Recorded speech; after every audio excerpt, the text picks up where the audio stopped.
بسم اللہ الرحمن الرحیم۔ ہم مدینے کی گلی میں پھر دوبارہ چلتے ہیں۔ حضرت عمر رضی اللہ تعالیٰ عنہ کا دربار لگا ہے۔ ایک شخص کو پکڑ کر لوگ لے آتے ہیں کہ شخص نے ہمارے باپ کو قتل کر دیا۔ حضرت عمر رضی اللہ تعالیٰ عنہ نے پوچھا کیا ماجرا ہے بھائی؟ اس نے کہا جی واقعی میں ان کے باپ کا قاتل ہوں، لیکن میں نے قصداً قتل نہیں کیا۔ ہوا یہ کہ میں ایک مسافر ہوں، جا رہا تھا، راستے کے اندر سبز چراگاہ تھی، میرا اونٹ بھوکا تھا، اس چراگاہ میں داخل ہو گیا۔ اس کے بوڑھے باپ نے پتھر اٹھایا اور میرے اونٹ کو مارا، اس کی آنکھ نکل گئی۔ مجھے بڑا غصہ آیا، میں نے وہی پتھر اٹھا کر اس کے باپ کو دے مارا، لیکن وہ ایسے ٹکانے پہ لگا کہ اس کا باپ فوراً فوت ہو گیا۔ میرا قصد اور ارادہ نہیں تھا، لیکن بہرحال میں اس بات کا اقراری ہوں کہ میں نے اس کے باپ کو قتل کر دیا ہے۔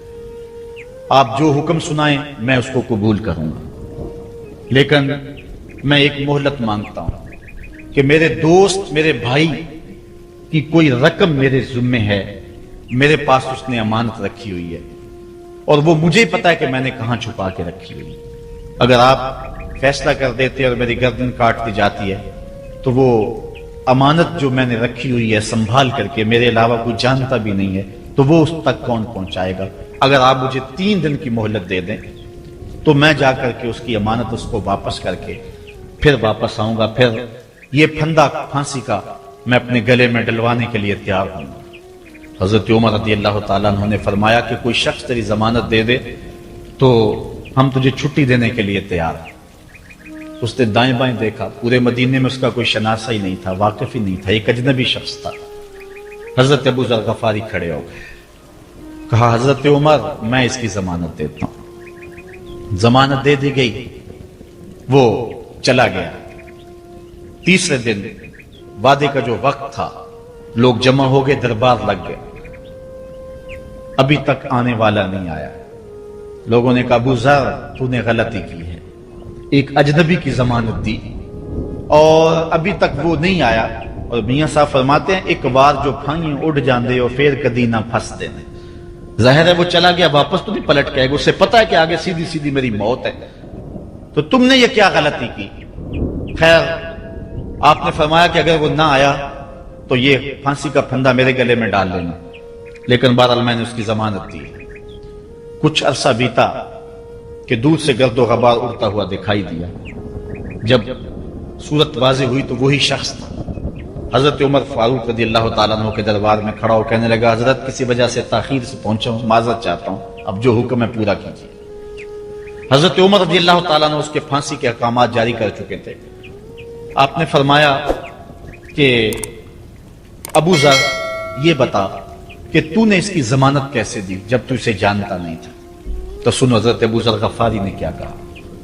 کہا ایک اجنبی میرے محمد کے مدینے میں پناہ مانگ رہا تھا اور اس نے چاروں سمت دیکھا اور کوئی شخص نہیں تھا جو اس کو امان دیتا اور اس کی ضمانت دیتا، تو میں نے اس لیے ضمانت دے دی کہ نہ بھی آیا تو اپنی جان چلی جائے گی، کل کو یہ تو نہیں کہے گا کہ محمد کے مدینے میں کسی نے ضمانت مانگی تھی، پورے شہر میں کوئی ضمانت دینے والا نہیں تھا۔ اس کو کہا کہ انہوں نے تو ضمانت دے دی، میاں اب تو بتا کہ تو چلا گیا تھا، تجھے جانتا کوئی نہیں تھا، نہ پلٹ کے آتا تو تجھے کوئی پوچھنے والا نہیں تھا، تو نے یہ دوبارہ موت کے منہ میں کیوں اپنا سر رکھا ہے؟ تو اس نے کہا کہ میں نے کہا کہ ایک اجنبی کی ضمانت اس ایسے شخص نے دی ہے جو مجھے جانتا بھی نہیں ہے، اور اگر میں نہ گیا تو لوگ قیامت تک اجنبیوں پر بھروسہ نہیں کریں گے کہ اجنبی یوں سلوک کیا کرتے ہیں۔ تو حضرت عمر رضی اللہ تعالیٰ عنہ اس کے پھانسی کے احکام جاری کیے، تو جن کے باپ کو قتل کیا تھا وہ بیٹے کھڑے ہو گئے، کہنے لگے تاریخ کی کالک ہم اپنے منہ پہ ملیں گے، ہم بھی اپنے باپ کے قاتل کو معاف کر دیتے ہیں۔ یہ ہماری تاریخ ہے، یہ ہماری کہانی ہے، لیکن آج ہم کس جگہ پہ کھڑے ہیں اور کیا ہماری صورتحال ہے؟ نہ ہمارا کردار رہا اور نہ ہمارا کوئی تشخص رہا۔ آج ہم نے اپنا تشخص بھی مٹا کے رکھ دیا۔ ایک عورت ہے، مسجد نبوی میں نماز پڑھنے جاتی ہے، یہ حضرت عمر کے دور خلافت کی کہانی ہے۔ تو ایک نوجوان راستہ روک کے کھڑا ہو جاتا ہے۔ ایک دن اس عورت نے رک کر کے کہا کہ میں کتنے دنوں سے دیکھ رہی ہوں کہ تم میرے راستے میں مزاحم ہوتے ہو، کیا ماجرا ہے؟ اس نے کھل کے بات کی کہ میں تیرا چاہنے والا ہوں اور تجھے حاصل کرنا میری زندگی کی معراج ہے، اور تیرے لیے آسمان سے تارے بھی توڑنے پڑے تو گریز نہیں کروں گا۔ اس نے کہا اچھا، میری ایک شرط ہے۔ اس نے کہا بتاؤ، جلدی بتاؤ، لب کھولو، میں ابھی پوری کر دوں گا۔ کہا نہیں، چھوٹی سی بات ہے، 40 دن تک حضرت عمر کے پیچھے نمازیں پڑھ لو، اس کے بعد 40ویں دن کی آخری نماز کے بعد اسی وقت میں تمہارا انتظار کروں گی، پھر جدھر کہو گے چل پڑیں گے۔ کہا ٹھیک، یہ کون سی مشکل بات ہوئی 40 دن نمازیں پڑھنے سے؟ اگر تو مل جائے تو میرے لیے کون سا یہ مشکل معاملہ ہے۔ 40 دن حضرت عمر کے پیچھے نمازیں چلتی ہیں، دل کی دنیا تبدیل ہوتی ہے۔ 40ویں دن کی آخری نماز کے بعد جب وہ نوجوان واپس پلٹنے لگا تو وہ لڑکی حسب وعدہ وہاں کھڑی تھی، لیکن اس نے دیکھا نہیں، یہ نظر جھکا کے گزر رہا ہے۔ اس نے کہا جانے والے توجہ کر، میں تیرے لیے کھڑی ہوں۔ کہا خیر سے کھڑی رہو۔ عمر نے دل کا تعلق رب سے جوڑ دیا۔ اگر میرے پیچھے ایک بندہ 40 سال نماز پڑھتا رہے اور اس میں تبدیلی پیدا نہ ہو تو پھر مجھے شرم آنی چاہیے کہ نہیں آنی چاہیے؟ یار یہ تو میں ایک امام کی بات سنائی ہے، آؤ تمہیں دلی کے ایک مانگت کی کہانی سناؤں۔ دلی کی جامع مسجد کی سیڑھیوں پہ ایک مانگنے والا بیٹھا ہوا ہے۔ ایک بہت بڑا انگریز افسر مسجد کی وزٹ کے لیے آیا، اس نے ہاتھ پھیلا دیا، اس نے اپنی جیب سے پرس نکال کر کے چند روپے اس کی جیب میں رکھے، دوبارہ جب پرس ڈالنے لگا تو پرس گر گیا۔ اس مانگنے والے نے وہ پرس اٹھا کے سنبھال لیا۔ خیر کچھ وقت گزرا، 1 سال کے بعد دوبارہ وہی افسر اس مسجد کی زیارت کے لیے، مسجد کو دیکھنے کے لیے، سیر کے لیے دوبارہ آیا تو فقیر نے پہچان لیا کہ یہ وہی ہے۔ اس نے کہا بابو جان ذرا 2 لمحوں کے لیے رکنا۔ کہا کیا ماجرا ہے؟ کہا بس 2 لمحوں کے لیے۔ دوڑ کے گیا، اپنی کٹیا سے وہ پرس نکال کے لے آیا اور اس کے ہاتھ میں کہا کہ پچھلے سال آپ آئے تھے، آپ کا یہ پرس گر گیا تھا آپ کی جیب سے، میں ڈھونڈتا رہا لیکن آپ نہیں مل پائے، میں نے سنبھال کے رکھا تھا کہ شاید دوبارہ کبھی ملیں تو میں ان کو دے دوں گا۔ اس کی آنکھیں پھٹی کی پھٹی رہ گئی۔ اس نے کہا جو ٹگا ٹگا مانگ رہا ہے، اتنا قیمتی پرس اور اس میں اتنی رقم، وہ آسودہ زندگی گزار سکتا تھا، تو یہ پرس واپس کیوں کر رہا ہے؟ اس نے کہا مانگنے کی بات اور ہے لیکن یہاں ماجرا اور ہے۔ اس نے کہا کیا ماجرا ہے؟ اس نے کہا کہ اگر تیرا پرس میں سنبھال لیتا، رکھ لیتا، کام آ جاتا، 4 دن کی زندگی عیش سے گزر جاتی، لیکن مسئلہ یہ نہیں ہے، مسئلہ یہ ہے تو عیسائی ہے اور میں حضور کا غلام ہوں۔ کل قیامت کے دن اگر تیرے نبی حضرت عیسیٰ نے میرے نبی کے سامنے شکایت لگا دی کہ آپ کے امتی نے میرے امتی کا پرس چرایا تھا، تو پھر میرے نبی کو تیرے نبی کے سامنے شرمندگی اٹھانی پڑے گی۔ تو میں مانگت ضرور ہوں، بے غیرت نہیں ہوں کہ اپنے نبی کو تیرے نبی کے سامنے شرمندہ کروں۔ یہ تو مانگتوں کی کہانی ہے، آج تو بادشاہ لوٹ رہے ہیں، آج تو پیٹ بھاری نہیں رہے ہیں اور ہم کہتے ہیں ٹکڑے ٹکڑے کر دیں گے، یہ زبانی دعوے ہیں، جمع خرچ ہیں۔ ایسا نہیں ہوگا، آؤ اپنے اندر تبدیلی پیدا کریں۔ ہم اپنی ماضی کی تاریخ پڑھتے ہیں تو حیرت زدہ ہو جاتے ہیں، لوگوں میں کتنی اخلاقی بلندی تھی، آج ہمارے اخلاق لٹ گئے، آج ہمارا کردار نہیں رہا، اپنے طرز زندگی بھی بدل دی، نہ ہماری باطن کی وہ روشنی رہی، نہ ظاہری وہ صورت رہی کہ ہم پہچانے جائیں کہ حضور کے غلام ہیں، بلکہ آج بھانت بھانت کی بولیاں بول رہے ہیں۔ اقبال نے کیا کہا تھا؟ اپنی ملت پر قیاس اقوام مغرب سے نہ کر، خاص ہے ترکیب میں تجھے قوم رسول ہاشمی۔ بلکہ آج فیشن کے طور پہ یہ کہا جاتا ہے جی آج کل دین پہ چلنا بڑا مشکل ہے، یہ آپ بھی سنتے ہوں گے، لوگ کہتے ہیں جی آج کل دین پہ چلنا بڑا مشکل ہے۔ یہ کون کہہ رہا ہے؟ جو مسجد میں آتا ہے تو موسم کے مطابق گرم اور سرد پانی دستیاب ہے، اس کے لیے ماحول ہے، اس کے لیے خوبصورت قالین بچھے ہوئے ہیں، مخملی مسلح رکھے ہوئے ہیں، جو نرم اور گداز مسلوں پہ پیشانی رکھ کر کے سجدہ کرتا ہے، وہ بطور فیشن کہہ رہا ہے جی آج کل دین پہ چلنا بڑا مشکل ہے۔ میں اس کے جواب میں کہا کرتا ہوں میاں تیرے لیے مشکل ہے یا کربلا والے حسین کے لیے مشکل تھا؟ انہوں نے تو نہیں کہا کہ دین پہ چلنا مشکل ہے، تیرے لیے مشکل ہے دین پہ چلنا، یا حضرت بلال حبشی کے لیے مشکل تھا جنہوں نے تپتی ہوئی ریت پہ سجدے کیے، گلے میں رسا ڈال کر کے گھسیٹا گیا اور انہیں پاؤں میں زنجیریں ڈال کر کے مکے میں کھینچا گیا، ہاتھوں اور پاؤں میں میخیں ٹھونک دی گئی، چکی پسرائی گئی، لیکن بلال ہیں کہ آگے مسکرا رہے۔ کسی نے گزرتے ہوئے کہا بلال عجیب تماشا ہے، عجیب کہانی ہے کہ وہ تمہیں مار رہے ہیں اور تم آگے سے مسکرا رہے ہو۔ تو سنو حضرت بلال نے کیا جواب دیا۔ حضرت بلال فرمانے لگے میاں تم جاؤ نا بازار میں مٹی کا برتن بھی خریدنے، تو اس کو بھی ٹھونک بجا کے دیکھتے ہو کہیں کچا تو نہیں ہے، اس کی آواز تو خراب نہیں ہے۔ کہا تم تو مٹی کا پیالہ بھی خریدو تو ٹھونک بجا کے دیکھتے ہو کہیں کچا تو نہیں ہے، میرا مالک مجھے خرید رہا ہے، دیکھ رہا ہے بلال کہیں کچا تو نہیں ہے۔ میں کہتا ہوں مالک کھال ادڑ بھی جائے گی، حق حق کی آوازیں ختم نہیں ہوں گی۔ زخم پہ زخم کھا کے جی خون جگر کے گھونٹ پی، آہ نہ کر لبوں کو سی یہ عشق ہے دل لگی۔ تو یہ ایک دین گریزی ہے، یہ عمل گریزی ہے۔ جی آج کل بڑا مشکل ہے، پہلی بات ہے مشکل ہو بھی تو ہمارے پاس کوئی دوسرا آپشن موجود نہیں ہے۔ ہم ان لوگوں کی کہانیاں بھول سکتے ہیں کہ جنہوں نے اس دین کے راستے کے اندر دکھ بھی سہے، ان کو ٹکڑے بھی کر دیا گیا، ان کو 2 اونٹوں کی پچھلی ٹانگوں سے باندھ کر کے 2 ٹکڑوں میں بانٹ بھی دیا گیا، لوہے کی کنگھیوں سے بدن چھیدے بھی گئے، ہڈیاں توڑی بھی گئیں، آگ میں ڈالا بھی گیا، جلتے اور کھولتے تیل میں پھینکا گیا، لیکن انہوں نے رب کا نام نہیں چھوڑا، رسول کا نعرہ نہیں چھوڑا۔ اور آج ہم کہتے ہیں جی بڑا مشکل ہے آج کل دین پہ چلنا، اور یہ مولویوں نے مشکل بنائی ہوئی ہے، یار دین اتنا بھی مشکل نہیں ہے، یہ کوئی بات نہیں ہے۔ ہم سر سے لے کر پاؤں تک اسلام میں داخل ہوں، یہ ہمارے رب کا ہم سے یہ تقاضا ہے، یا ایھا الذین آمنوا ادخلوا فی السلم کافہ، اے ایمان والو دین میں پورے پورے داخل ہو جاؤ، پورے پورے داخل ہو جاؤ۔ تمہاری وضاحت، انداز زندگی، طرز معاشرت یہ بتائے کہ تم حضور کے غلام۔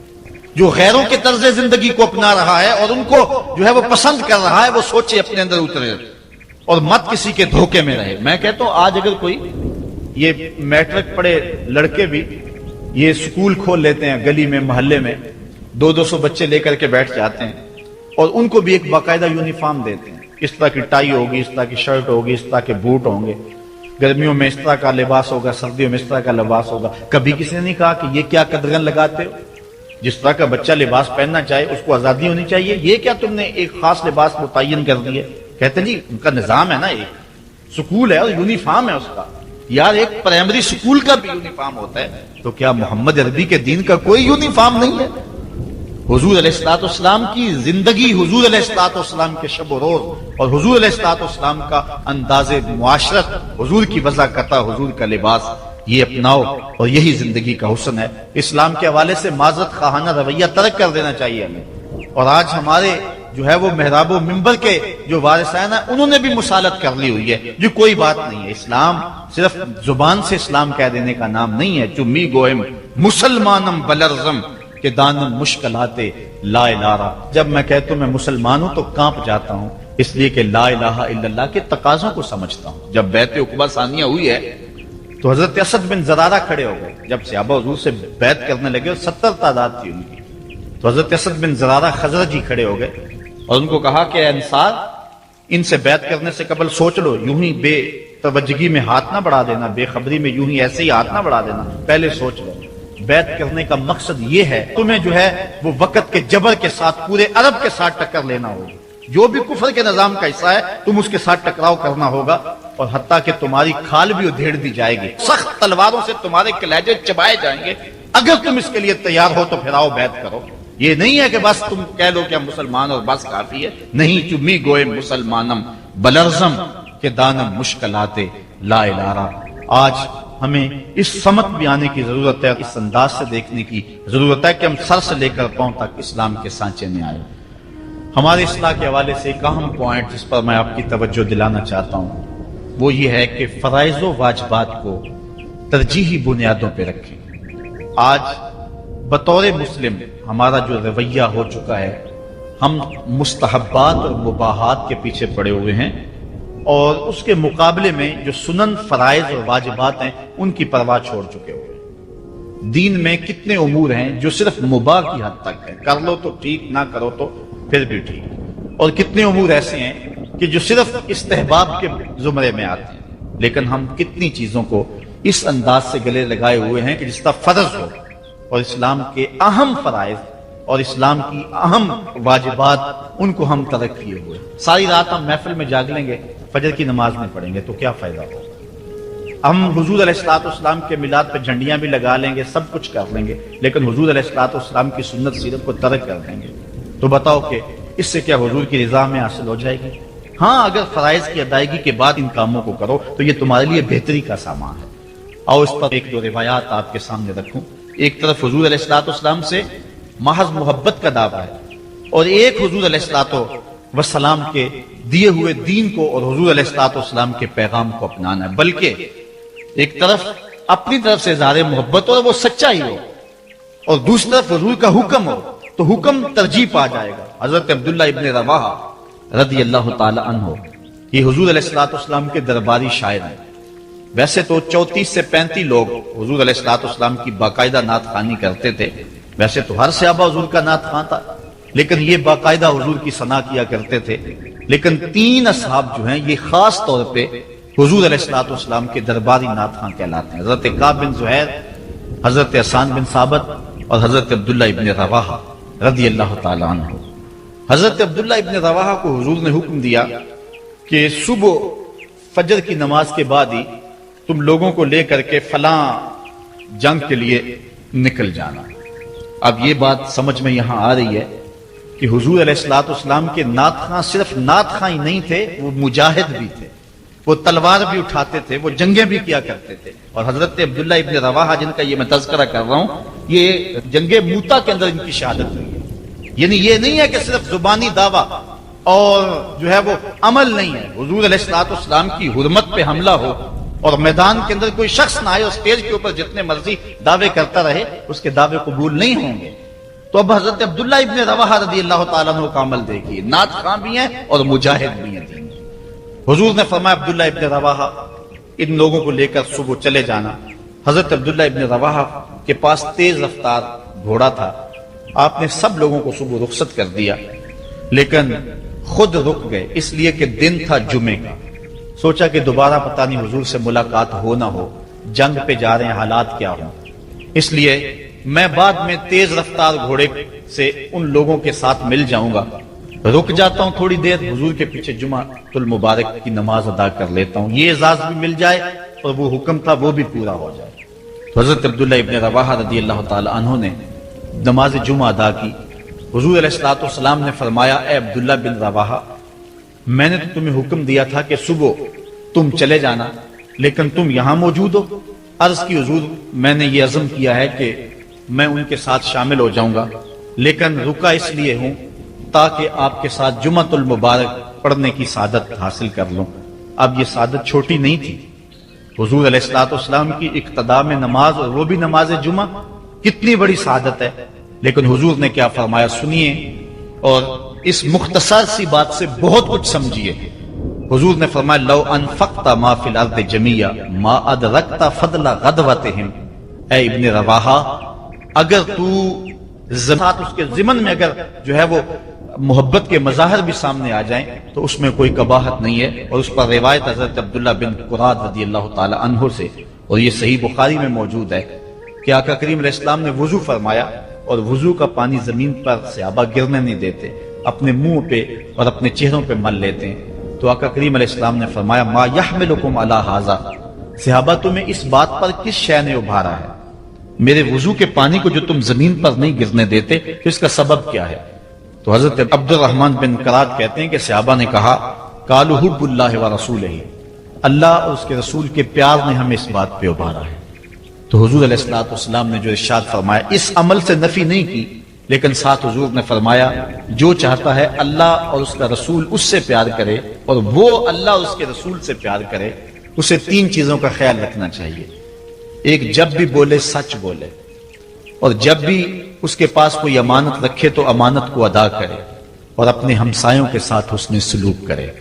یعنی اگر وہ اس مظاہرہ محبت میں شامل ہو گیا اور حضور کے وضو کا پانی اس کے ہاتھ سے مس ہو گیا اور اس نے برکت سے اپنے منہ کے ساتھ مل لیا ہے، تو اس کا یہ مطلب نہیں ہے کہ جو باقی اعمال ہیں ان سے ان کو چھٹی مل گئی۔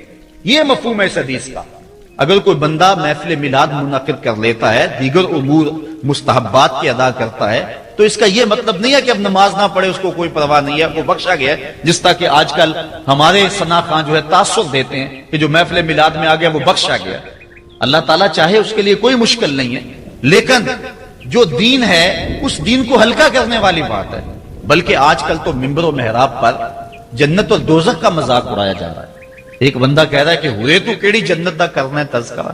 میں نے کہا میاں اسی جنت کا جس جنت کے لیے حضور لمبے لمبے ہاتھ اٹھا کے دعا مانگا کرتے تھے اور فرماتے جب اللہ سے مانگو تو جنت الفردوس مانگو۔ اور ایک بولا کہ مجھے دیکھ کر جہنم کو بھی آئے پسینہ۔ ہمارے استاد فرمایا کرتے تھے بیٹے تیرے منہ میں آج طوطی بولتا ہے جو مرضی کہہ لے، یہ تو کل قیامت کے دن پتا چلے گا کہ پسینہ کس کو آتا ہے، تجھے آتا ہے یا جہنم کو آتا ہے۔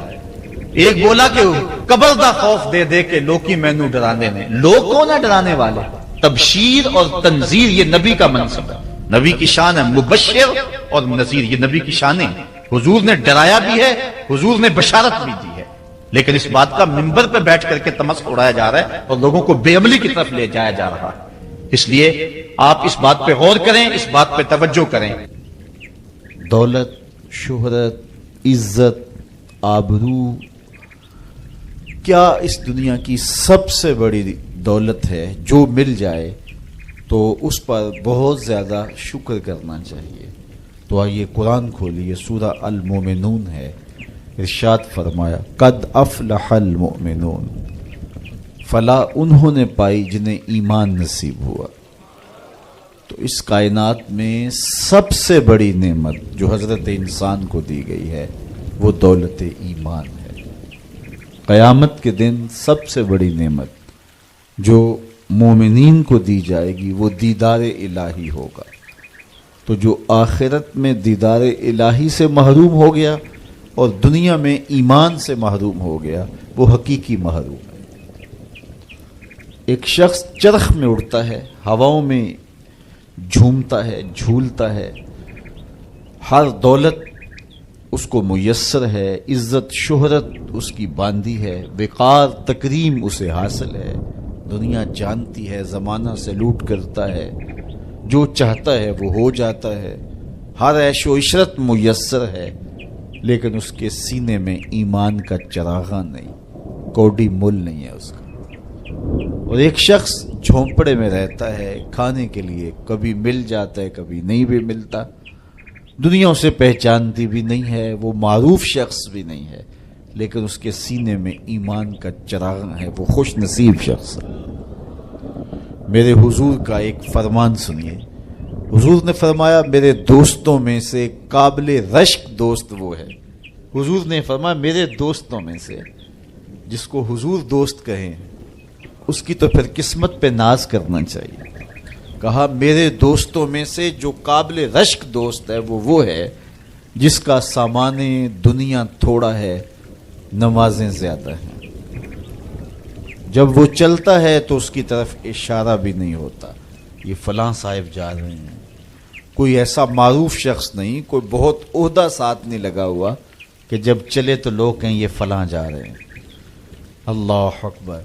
پھر میرے حضور نے فرمایا کہ ثم نقد بیدہ، حضور نے ہاتھ سے چٹکی بجائی، ثم نقد بیدہ، ہاتھ سے چٹکی بجائی، اور پھر فرمایا اس کو موت بھی ایسے ہی آئی، اس کو موت بھی ایسے ہی آئی۔ پھر فرمایا قلت بواکی ہے، اس کو رونے والے بھی تھوڑے ہی تھے، اس کو رونے والے بھی زیادہ نہیں تھے۔ قلت تراثہ، اس کی وراثت بھی بہت لمبی نہیں نکلی۔ فرمایا میرے دوستوں میں قابل رشک دوست دیکھنا ہے تو یہ اس کا جنازہ جا رہا۔ تو ہماری سب سے بڑی دولت ایمان کی دولت ہے، نمازوں کی دولت ہے، شرافت کی دولت ہے۔ یہ دولتیں ہمیں جمع کرنی چاہیے۔ سویر سے لے کر شام تک دونوں ہاتھوں سے ہم امیر بننے کی دوڑ میں لگے ہوئے ہیں، کوشش کر رہے ہیں دولت جمع ہو جائے، دونوں ہاتھوں سے اکٹھی کر رہے ہیں، امیر بن جائیں، دولت مند بن جائیں۔ خیال ہے کہ اگر دولت بہت ساری ہوگی تو سکون ملے گا، جب مل جاتی ہے دولت تو پھر سکون نہیں ملتا، کہتے ہیں کچھ اور حاصل ہو تو سکون ملے گا، ساری زندگی اس دوڑ میں گزر جاتی۔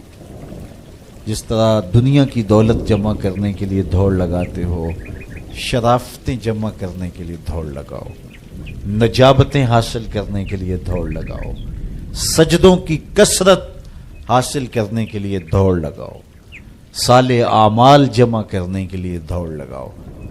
خوش نصیبی ہے، ہاں اپنے بچوں کے لیے کاروبار بھی کرو، رزق بھی کماؤ، دولت ضرورت کی تمہیں ہونی چاہیے تمہارے پاس، لیکن فرض کرو اگر نہیں بھی ہے تو اتنی بھی ٹینشن لینے کی ضرورت نہیں ہے، جو میسر ہے اس پہ راضی رہو۔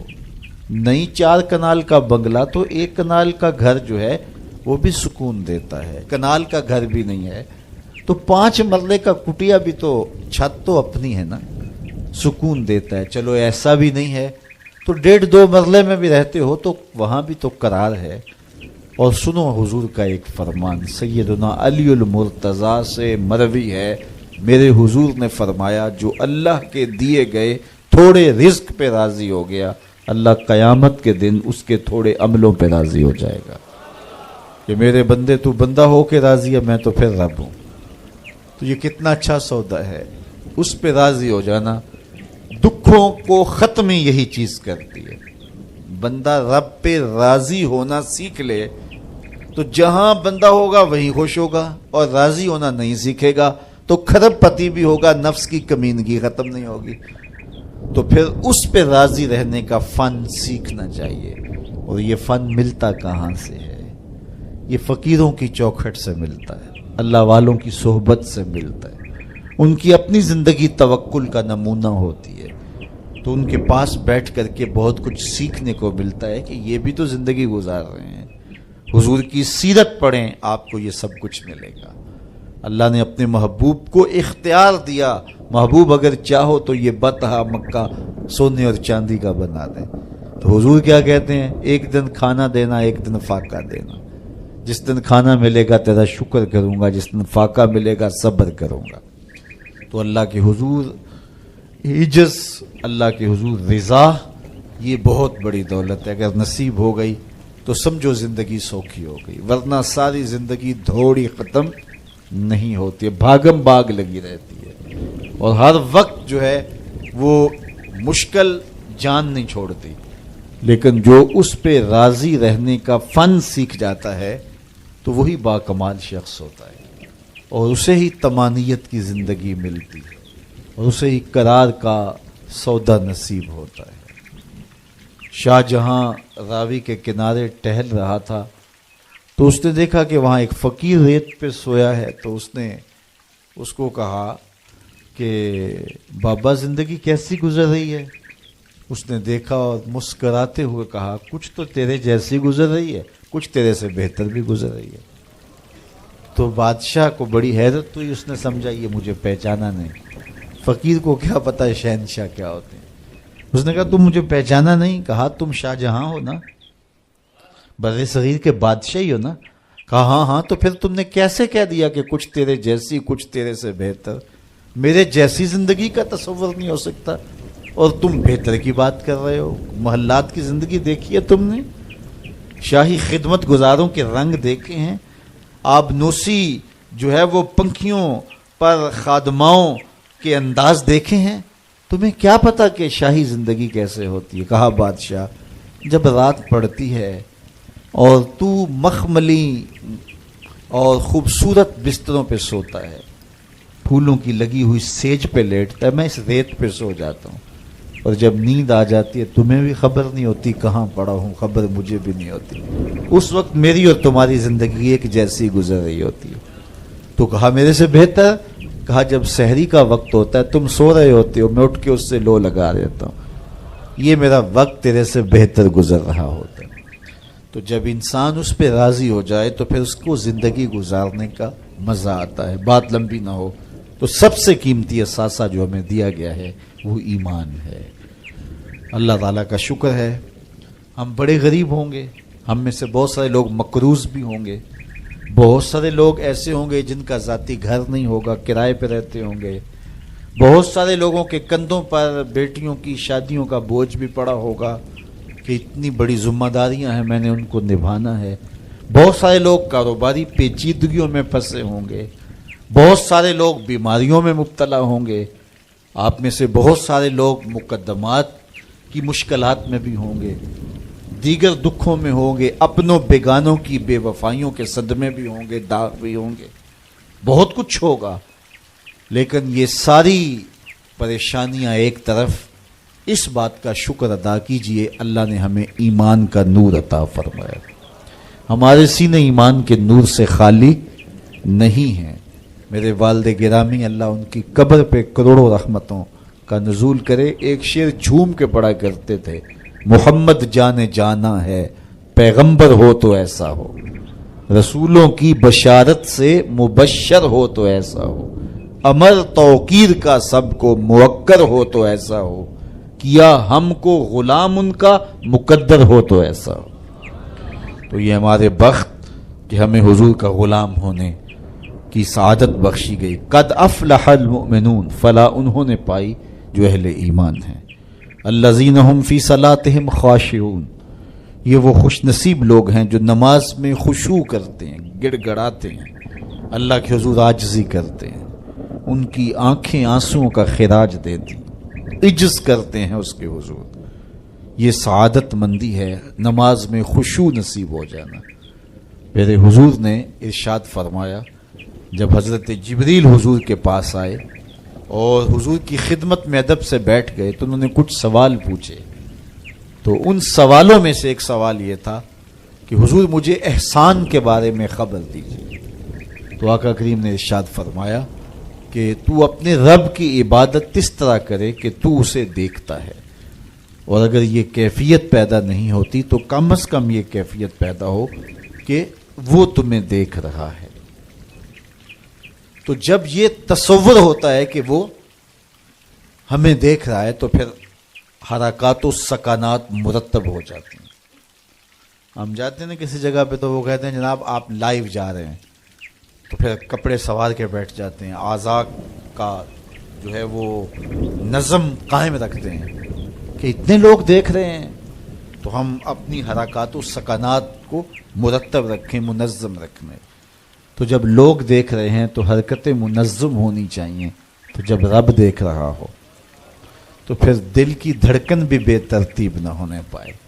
پھر وسواس، خیالات، کیا کچھ جو انسان کی زندگی کو برباد کرتے ہیں ان سے کنارہ کشی ہو اور اس تصور میں ڈوب جائے کہ میرا رب مجھے دیکھ رہا ہے.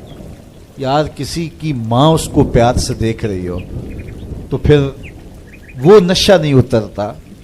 باپ دیکھ رہا ہو پیار سے تو وہ اپنا رنگ ہوتا ہے. استاد شفقت سے دیکھ رہا ہو، مرشد دیکھ رہا ہو کسی کو تو پھر وہ نشہ نہیں جاتا. تو کیا تصور میں بندہ ڈوب جائے کہ میرا رب مجھے دیکھ رہا ہے.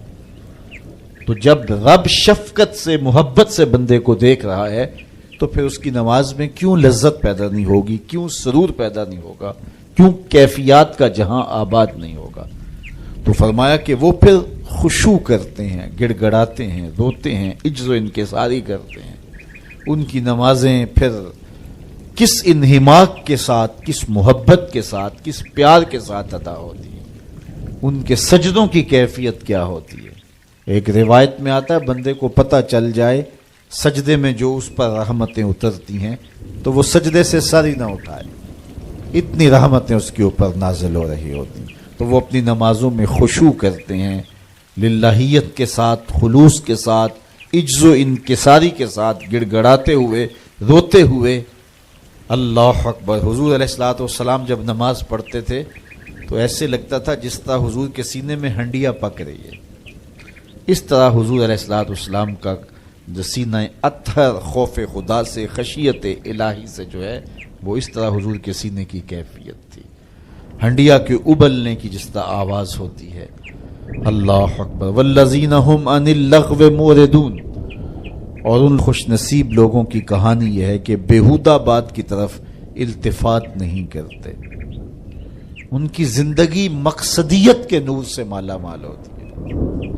یہ بات کی، ادھر کی اڑا دی، چائے والے کھوکھے پہ بیٹھے 3 گھنٹے گزار دیے، حمام پہ بیٹھے 2 گھنٹے گزار دیے، فضولیات پہ بحث کرتے رہے. ان کی زندگی اتنی فضول ہوتی ہے کہ وہ بیہودہ کاموں پہ وقت لگا دیں. وقت تو سب سے قیمتی اثاثہ ہے. قیمتی اثاثہ، سب سے قیمتی کمائی انسان یوں تو نہیں اڑاتا. تو سب سے قیمتی اثاثہ جو ہمیں دیا گیا وہ وقت. امام شافعی فرماتے ہیں میں نے فقیروں سے 2 باتیں ایسی سیکھی ہیں جنہوں نے مجھے بڑا نفع دیا ہے. چونکہ جو اہل اللہ کی باتیں ہوتی ہیں وہ باتوں کی امام ہوتی ہیں, کیونکہ ان کے مشاہدات کا نچوڑ ہوتا ہے. حضرت امام احمد بن حنبل حضرت بشر حافی کے پیچھے دوڑتے تھے, تو کسی نے ان کو کہا کہ آپ اتنے بڑے عالم ہیں تو اس فقیر سے کیا تلاش کرتے ہیں؟ تو امام احمد بن حنبل فرمانے لگے کہ احمد بن حنبل جس رب کو مانتا ہے بشر حافی اس رب کو جانتا بھی ہے. تو ان سے بڑی باتیں ملتی ہیں ہمیں. تو کہا فقیروں کی 2 باتوں نے مجھے بڑا ہی فائدہ دیا. ان میں سے ایک بات یہ, الوقت سیف قاطع, وقت کاٹ دینے والی تلوار ہے. اگر وقت کو تم نہیں کاٹو گے تو وقت تمہیں کاٹ دے گا. کہا اس بات نے مجھے بڑا نفع دیا اور میرا وقت بچایا, ورنہ ہمارا کتنا وقت برباد ہو جاتا ہے. کس نے کتنے سکور کیے جی, کس نے کتنے جو ہے وہ آؤٹ کیے, اور کون کس میچ میں کتنے جو ہے اس نے سکور بنائے, اس پہ میں نے دیکھا 2-2 گھنٹے لوگ بات کر لیتے ہیں. اتنا وقت لوگوں کے پاس ہوتا ہے. مقصد کیا ہے اس کا, مدعا کیا ہے؟ ٹیلی ویژن پہ ٹاک شوز چل رہے ہوتے ہیں ایسے موضوعات پہ, تو حیرت ہوتی ہے کہ اتنا قیمتی وقت اور ہم بحیثیت قوم کھڑے کہاں اس وقت دنیا میں, اور ہمارے پاس اتنا زائد وقت ہے کہ ہم کن امور پہ بحث کر رہے ہیں. کوئی بندہ باہر سے آیا نا تو اس نے دیکھا کہ پھاٹک بند ہے اور لوگ سائیکل سر پہ اٹھا کے اور موٹر سائیکل بھی جو ہے وہ کسی طرح سے گھسیٹ کے جو ہے وہ ریلوے لائن عبور کر رہے ہیں. تو وہ بڑا متاثر ہوا کہ اتنی ذمہ دار قوم ہے کہ جو گاڑی کے آنے کا انتظار بھی نہیں کرتی, اور ان کو اپنے مقصد پر جانے کے لیے, کام پر جانے کے لیے اس قدر ان کو جلدی ہے کہ یہ سائیکل بھی سڑک پہ اٹھا کے سڑک عبور کر رہے ہیں. تو خیر جب پھاٹک کھلا تو وہ گیا تو دیکھا آگے بندریا کا تماشا لگا تھا, 600 آدمی وہاں کھڑا تھا. اس نے کہا اچھا اس کی جلدی تھی سب کو. تو ہمارا تو کتنا وقت بندریا کے تماشے کو دیکھتے ہوئے گزر جاتا ہے, جب ہم بحیثیت قوم دنیا میں کہاں کھڑے ہیں. تو ہمیں تو اپنے ایک ایک لمحے کی قدر کرنی چاہیے. کاروباری لوگوں کو بھی آگے بڑھنا چاہیے, علماء کو بھی اپنے وقت کی قدر کرنی چاہیے, عوام کو بھی کرنی چاہیے. ہمارے علماء کا بھی حال ایسے ہی ہے, ایسے موضوعات پہ گفتگو کرتے ہیں جو نہ قوم کی ضرورت ہوتی ہے اور نہ ان کی ضرورت ہوتی ہے, لیکن بس وقت ہے کہ ان کے پاس اتنا ہے کہ 3-3 گھنٹے ایسے موضوعات پہ بات کر جاتے ہیں کہ جس کی قوم کو کس طرح سے ضرورت بھی نہیں ہوتی ہے. تو ہم اپنے وقت کو ضائع کرتے ہیں جو سب سے قیمتی اثاثہ ہے ہمارے پاس. حضرت امام ابو بکر بن داسا کہتے ہیں میں امام ابو داود سے ملا, یہ جنہوں نے سنن نبی داؤد لکھی ہے. تو کہتے ہیں کہ وہ فرمانے لگے کہ مجھے اللہ کے رسول صلی اللہ علیہ وآلہ وسلم کی 6 لاکھ حدیثیں زبانی یاد ہیں. ان 6 لاکھ احادیث رسول کا میں نے خلاصہ تیار کیا تو میرے پاس رہ گئیں 4000 حدیثیں. پھر میں نے زہد, مناقب, فضائل, قصص اور پچھلی امتوں کے تذکروں پر مشتمل حدیثوں کو الگ کر دیا. جن احادیث سے صرف مسائل شرعیہ کا استنباط و استخراج کیا جا سکتا تھا میں نے ان کو الگ کیا تو میرے پاس رہ گئیں 800 حدیثیں. ان 800 احادیث سے ہی پورے دین کو سمجھا جا سکتا ہے. جس طرح کہ قرآن مجید کی آیات میں سے 500 آیات ایسی ہیں جن سے احکام شرعیہ ثابت ہوتے ہیں. باقی کچھ پچھلی امتوں کے تذکرے ہیں, کچھ تنذیر ہے, جہنم سے ڈرایا گیا ہے, تحذیر ہے, اور کچھ تبشیر ہے, جنت کا بتایا گیا ہے, اس کے نقشے بیان کیے گئے ہیں. پچھلی قوموں پر آنے والے عذاب, ان کے اسباب بیان کیے گئے ہیں, اور بہت ساری چیزیں بیان کی گئی. لیکن جن سے احکام ثابت ہوتے ہیں ان کی تعداد, ان آیات کی, آیات الاحکام جو ہیں ان کی تعداد 500 ہے.